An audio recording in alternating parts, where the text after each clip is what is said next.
जय माता दी भक्तों, आप सभी को शारदीय नवरात्रि की हार्दिक शुभकामनाएं और नवरात्रि में माँ नवमी की हार्दिक शुभकामनाएं। आप सभी की मनोकामनाएं माता रानी शीघ्र पूरी जरूर करेंगे। आज की इस वीडियो में आप जानेंगे माँ सिद्धिदात्री, जो कि नवरात्रि के 9वें दिन पूजी जाने वाली देवी हैं, जिनकी कृपा से सभी प्रकार की सिद्धियों की प्राप्ति होती है। तो माँ सिद्धिदात्री की संपूर्ण पूजा विधि और इस दिन के शुभ मुहूर्त के साथ ही हम सुनेंगे माँ सिद्धिदात्री की कथा। नवमी तिथि के दिन माँ सिद्धिदात्री के साथ ही एक बार फिर से सभी नव दुर्गा का पूजन और ध्यान किया जाता है। कन्या पूजन विधि विधान से करने के बाद यदि व्रती चाहे तो शुद्ध सात्विक भोजन ग्रहण कर सकते हैं। और वैसे नवरात्रि के पूरे 9 दिन तक उपवास रखने वाले भक्तों को 10वीं तिथि के दिन ही सुबह के समय ही अन्न यानी कि जो कि शुद्ध सात्विक भोजन है वह ग्रहण करना चाहिए। इन 9 दिनों में केवल फलाहारी किया जाता है और यदि आपकी सामर्थ्य ऐसा करने की नहीं है तो फिर आप कन्या पूजन के बाद भोजन ग्रहण कर सकते हैं। कलश विसर्जन 10वीं तिथि को ही किया जाता है। कई बार 9वीं और 10वीं तिथि एक ही दिन पड़ती है, तो ऐसे में आप 10वीं तिथि लगने पर शाम को सूर्यास्त से पहले भी विसर्जन कर सकते हैं। और इसके साथ ही आप और उसी दिन आप व्रत का भी पालना कर सकते हैं। माँ सिद्धिदात्री का स्वरूप अत्यंत सौम्य है। यह कमल के आसन पर विराजमान रहती हैं। इनकी 4 भुजाएं हैं। दाहिनी ओर की पहली भुजा में गदा और दूसरी भुजा में चक्र धारण करती हैं। बाईं ओर की भुजा में कमल और शंख है। देव, असुर, गंधर्व, किन्नर और मनुष्य सभी इनकी पूजा करते हैं। अणिमा, महिमा, गरिमा, ललिमा प्राप्ति के लिए सभी इनकी पूजा आराधना करते हैं। यह सभी नव सिद्धियां रहती हैं। यह सभी सिद्धियां माँ सिद्धिदात्री की आराधना करती हैं और उपवास करने से बड़ी आसानी से प्राप्त की जा सकती हैं। नवरात्रि के 9वें दिन माँ सिद्धिदात्री की पूजा करते समय स्नान आदि से निवृत्त होकर अपने हाथ में एक फूल और माँ का ध्यान करके उनसे प्रार्थना करें और फिर देवी को पंचामृत से स्नान कराएं। उन्हें अलग अलग तरह के पुष्प, अक्षत, कुमकुम, सिंदूर अर्पित करें। इसके बाद सफेद और सुगंधित पुष्प अर्पित करें, क्योंकि माँ को सफेद रंग अत्यंत प्रिय है। सफेद के अलावा आज के दिन आप लाल और गुलाबी रंग के फूल भी अर्पित कर सकते हैं और इसी रंग के वस्त्र धारण करके आज के दिन माँ की पूजा जरूर करनी चाहिए। आज के दिन जो भी भक्त माँ को कमल का फूल या फिर गुलाब का फूल अर्पित करते हैं, उनसे माँ बहुत जल्दी प्रसन्न हो जाती हैं। माँ को जो प्रिय भोग होता है वह हलवा, पूरी, खीर और नारियल होता है। इसके अलावा आज के दिन आप जो भी भोग बनाना चाहें वह शुद्ध और सात्विक होना चाहिए और माँ को आप सच्चे मन से अर्पित करें। अष्टमी हो या फिर नवमी हो, माँ महागौरी और माँ सिद्धिदात्री को हलवा, पूरी और चने का भोग, साथ ही मिठाइयों का भोग भी लगाया जाता है।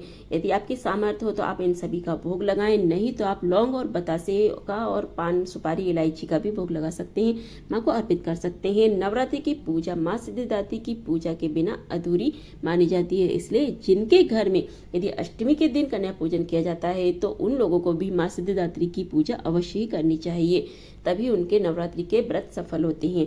आज के दिन कन्या पूजन भी किया जाता है, हवन इत्यादि भी किया जाता है। अगर आपके यहाँ पर ऐसा होता है तो आप कन्या पूजन और हवन जो भी करना चाहते हैं वह आप इस दिन कर सकते हैं। पौराणिक कथा के अनुसार भगवान भोलेनाथ ने माँ सिद्धिदात्री की उपासना और तपस्या करके 8 सिद्धियां प्राप्त की थी। इसी कारण भगवान शिव का आधा शरीर नारी का हो गया था और तभी से वे अर्धनारीश्वर कहलाने लगे थे। माँ दुर्गा का यह रूप अत्यंत शक्तिशाली है, क्योंकि यह जो शक्ति सभी देवी देवताओं के तेज से प्रकट हुई है। 9वीं तिथि को विधि विधान से माता रानी की पूजा करके उन्हें श्रृंगार अर्पित करना चाहिए और साथ ही श्री दुर्गा चालीसा का पाठ करके सबसे अंत में आपको आरती करनी चाहिए और कथा भी सुननी चाहिए, ताकि पूजा पाठ में हुई गलतियों के लिए आपको क्षमा याचना भी करनी चाहिए। इसके साथ ही जो कन्या पूजन आज के दिन करना चाहते हैं उन्हें सबसे पहले भोग माता रानी को अर्पित करना चाहिए। उसके बाद आप कन्या पूजन करके आप विसर्जन के बाद अपना जो व्रत है उसका पालना कर सकते हैं। बहुत से लोग 9वीं तिथि को उपवास खोल लेते हैं और बहुत से लोग 10वीं तिथि को पालन करते हैं। तो अगर आप पहली बार ये व्रत रख रहे हैं तो आप 10वीं तिथि को ही अपने व्रत का पालन करना चाहिए। अगर आप पहले से व्रत रख रहे हैं तो आप जिस भी नियम से व्रत रख रहे हैं आप उसी नियम से अपना व्रत खोल सकते हैं। पहली बार से जो मान्यता नियम पालन करते हैं हमें वही हमेशा करना चाहिए, बीच में हमें उसे तोड़ना नहीं चाहिए। किसी भी नवरात्रि के नियम को हमें बदलना नहीं चाहिए। माता रानी को चढ़ाए गए जो भी श्रृंगार की सामग्री है, उस श्रृंगार की सामग्री को आप चूड़ी, बिंदी, सिंदूर, कुछ सुहागन जो हैं वो उन्हें रख सकती हैं, बाकी आप इन्हें दान कर सकते हैं या विसर्जित कर सकते हैं। और जो गौरी कन्याएं हैं वह चूड़ी, मेहंदी आदि माता रानी का प्रसाद समझ कर रख सकती हैं, बाकी आप इसे दान कर सकते हैं या विसर्जन कर सकते हैं।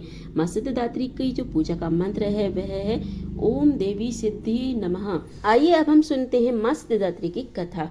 माना जाता है कि भगवान शिव ने भी इन देवी की कृपा से तमाम सिद्धियां प्राप्त की थी और उनकी कृपा से ही महादेव का आधा शरीर देवी का और आधा उनका हो गया था, यानी अर्धनारीश्वर के रूप में प्रसिद्ध हो गए थे। पौराणिक कथा के अनुसार जब सृष्टि के रचयिता भगवान श्री ब्रह्मा जी ने देखा कि जिस ब्रह्मांड की सृष्टि उन्होंने की है, रचना की है, उसमें विकास की गति नहीं है। उन्होंने देखा कि पशु, पक्षी और मनुष्य की संख्या में भी बढ़ोतरी नहीं हो रही है। कहा जाता है कि तब आकाशवाणी के अनुसार श्री ब्रह्मा जी ने प्रजनन सृष्टि उत्पन्न करने का संकल्प लिया और श्री ब्रह्मा जी ने जब इस बारे में भगवान विष्णु से पूछा तो उन्होंने महादेव जी की आराधना करने के लिए उनसे कहा। इसके लिए बाद श्री ब्रह्मा जी ने शक्ति के साथ महादेव को संतुष्ट करने के लिए कठिन तपस्या की। ब्रह्मा जी की तपस्या से देव अत्यंत प्रसन्न होकर, संतुष्ट होकर अर्धनारीश्वर रूप में धारण करके उनके समीप गए तथा अपने शरीर में स्थित देवी की शक्ति के अंश को अलग कर दिया। तब ब्रह्मा जी ने उस परम शक्ति की स्तुति की और ब्रह्मा जी की स्तुति से प्रसन्न होकर शक्ति ने अपनी भ्रुकुटी के मध्य से अपने ही समान कांति वाली एक अन्य शक्ति की सृष्टि की। तब उन्होंने इस हिमाचल की पुत्री पार्वती के रूप में जन्म लिया, महादेव से मिलन किया। भगवान शिव ने ब्रह्मा जी को प्रजनन सृष्टि के मान के लिए प्रेरित करने के उद्देश्य से अपना अर्धनारीश्वर रूप में दर्शन दिया था। लेकिन इनके इस स्वरूप का एक अर्थ यह भी है कि स्त्री और पुरुष दोनों एक समान है, दोनों में किसी तरह का कोई भी अंतर नहीं है, कोई भी भेद नहीं है, कोई भी भाव करना गलत है।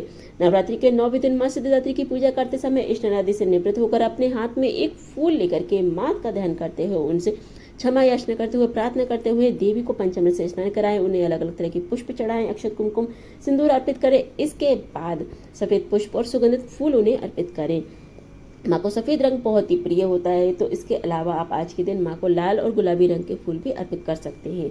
इस तरह से माँ की कथा सुनने के बाद माँ की आरती करें, माँ को भोग प्रसाद चढ़ाएं, क्षमा याचना करें और माँ के मंत्र का जाप करें।